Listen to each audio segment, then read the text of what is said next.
यार दोस्तों अगर आप गैस, कब्ज, एसिडिटी, पेट में जलन जैसी समस्या से परेशान हैं, पाचन तंत्र से संबंधित कोई भी समस्या आपको घेर रखी है और इसके लिए आप ढेर सारी दवाएं खा चुके हैं, ठीक नहीं हो रही है, तो दोस्तों आज के वीडियो में आपको एक चमत्कारिक घरेलू आयुर्वेदिक नुस्खा बताएंगे।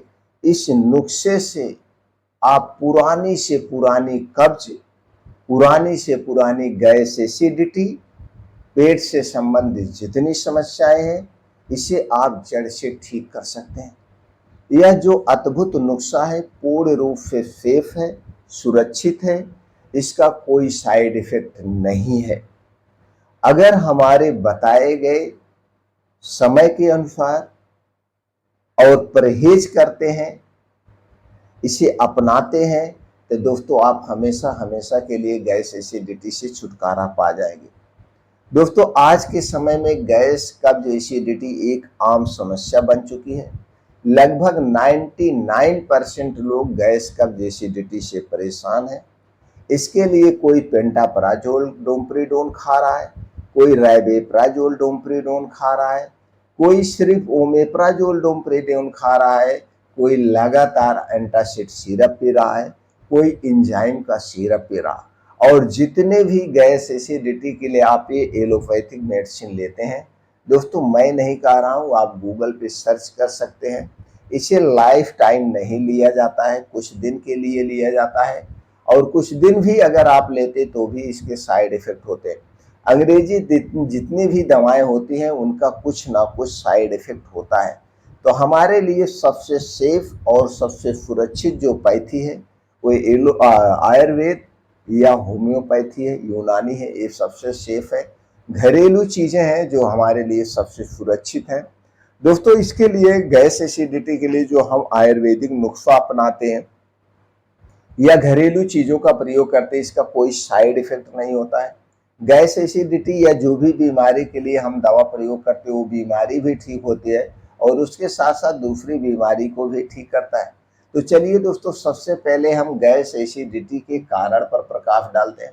अगर हम इसके कारण की फोकस करें तो दोस्तों सबसे पहला आज के समय की गलत दिनचर्या, गलत लाइफ स्टाइल, गलत खान पान है।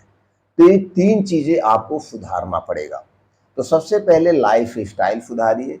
आप डेली 2 घंटे जम की योगा करिए, प्राणायाम करिए, मेडिटेशन करिए, समय से खाना खाइए, समय से सोइए, समय से उठना भी जरूरी है।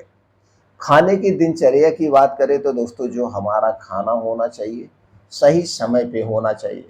सही समय की बात करें तो सिर्फ रात के टाइम को आप बदल दीजिए, दिन में चाहे जब खाइए। रात का खाना सूर्य डूबने के पहले आप खाने की आदत डाल लीजिए।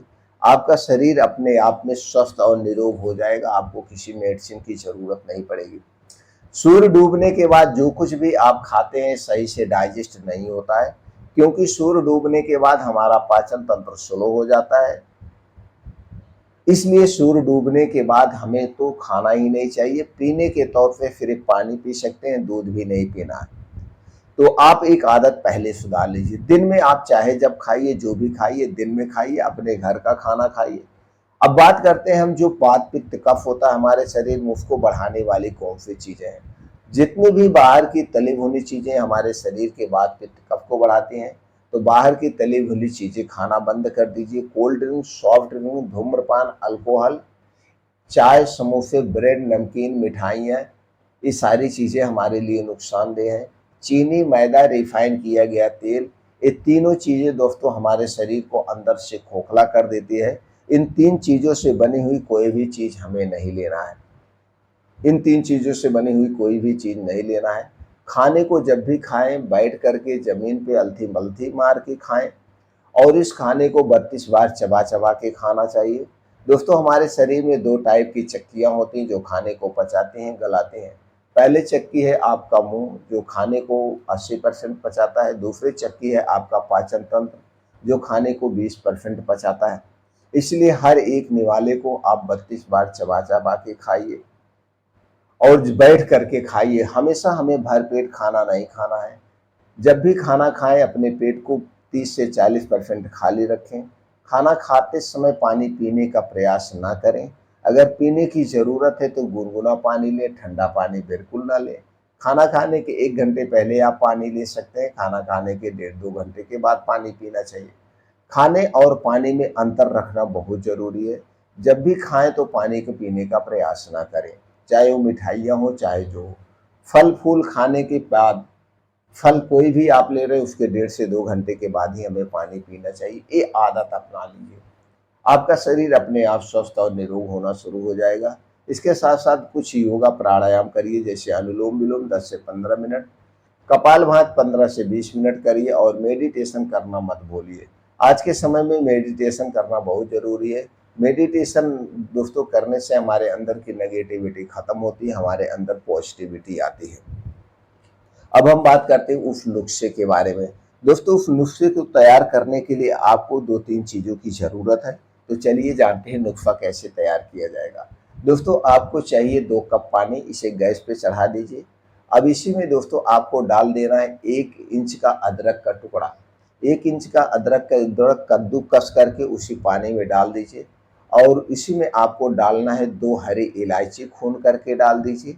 अब इस पानी को खूब बढ़िया से उबलने दीजिए। जब ये पानी उबलते-उबलते 2 कप पानी 1 कप पानी बच जाए, तो इसे गैस से उतार के रख दीजिए नॉर्मल होने के लिए। अब आपको चाहिए 2 आंवला। 2 आंवला लेना है। 2 आंवले को आप चटनी की तरह पीस लीजिए मिक्सर में डाल के, जैसे चटनी होता है, या 2 से 3 आंवले का आप जूस निकाल लीजिए, जो भी आपको अच्छा पड़े, जैसे भी सूटेबल पड़े। तो अगर आप जूस निकाल रहे हैं तो 2 से 3 आंवला लीजिए। अगर आप चटनी बना रहे हैं तो सिर्फ 2 आंवला लेना है। अब इसकी चटनी बना लीजिए। चटनी बनाने के बाद जो आपने अदरक उबाल के रखा है, 1 कप आधा कप, उसी में आंवले की चटनी को मिला लीजिए। अब गुनगुना ही रहे तभी मिला लेना है। अब इसी को रोज सुबह खाली पेट आपको पीना है। कब पीना है? रोज सुबह खाली पेट आप पी लीजिए। अब इसे